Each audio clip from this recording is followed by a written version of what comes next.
Welcome back on this Monday, the week of Christmas. So today we are going to be going through Luke chapter 2. We're going to start with the first 7 verses today.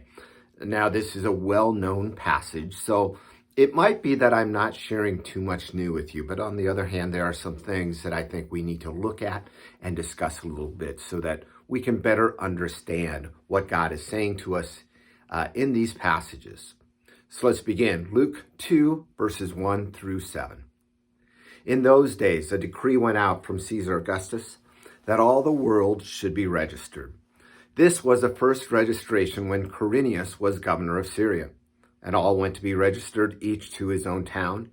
And Joseph also went up from Galilee, from the town of Nazareth to Judea, to the city of David, which is called Bethlehem, because he was of the house and lineage of David, to be registered with Mary, his betrothed, who was with child.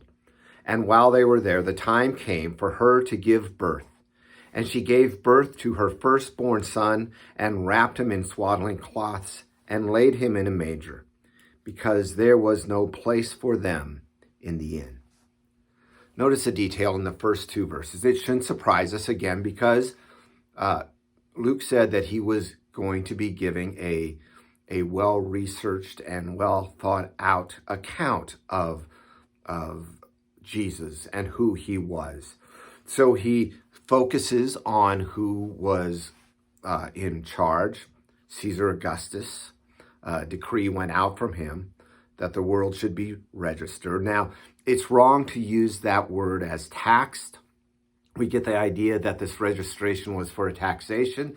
That really comes from the mistranslation in the Old King James Version. Registered is a better idea on that. Now, often the registrations were for taxation purposes, but not all the time.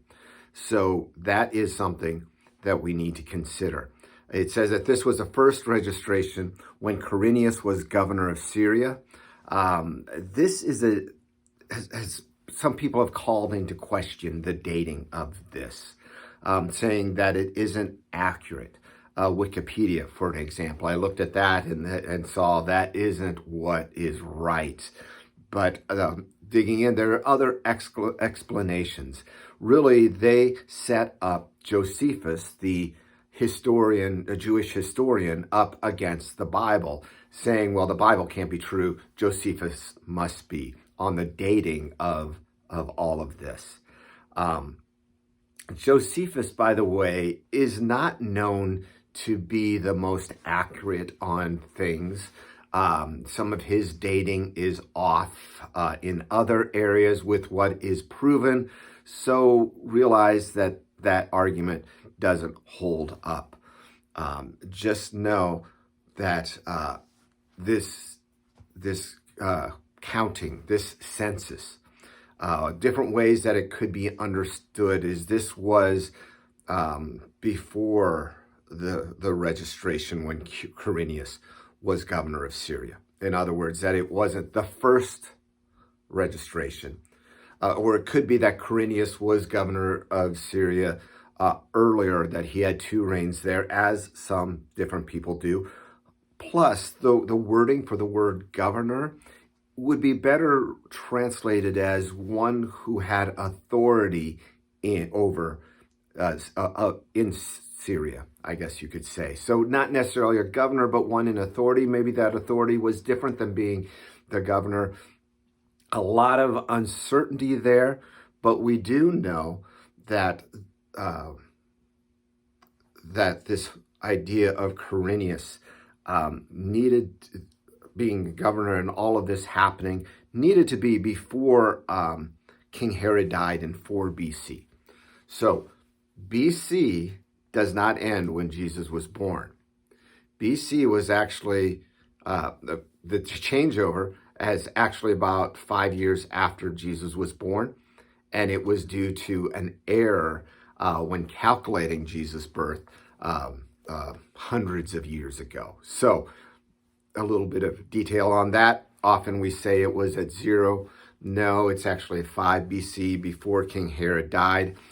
Matthew kind of connects those dots there. Now let's move to the next part, the place where all of this happened. It's talking about Joseph went from Galilee in the town of Nazareth to Judea to the city of David. Here are the 2 points on the map that you need to be concerned about.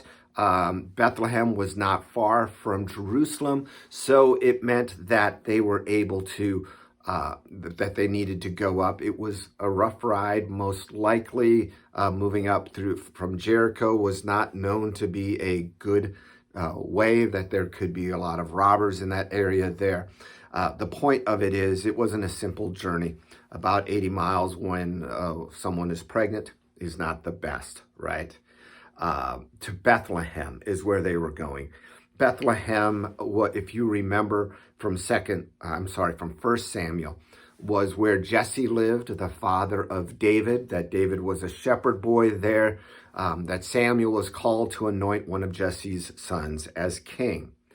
As we move a little bit more from that to the rest of it, sometimes we like to make a lot out of a little bit, and I know sometimes I do that as well. But we need to look at the main purpose of this. The main purpose is the focus on the birth of the child. That is what it is about. Not about an inn, not about the swaddling cloths, not because the manger or about the manger or anything with that. But it's about the child. And really what we're reading about here ties in with what we're going to be talking about tomorrow as well. But notice the birth of the child was in a humble situation, actually beyond humble, being laid in a manger, not having a place in the inn,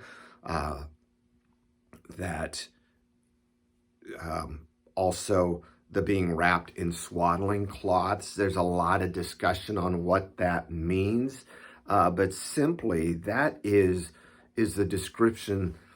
It's a verb, actually, to wrap in swaddling cloths. It's what they would do to babies back then. So looking at all of that, it's the focus on this is truly on the baby that was born. The focus moves away from that tomorrow to a field with shepherds, angels, and a great message. We'll talk more about that tomorrow. God bless.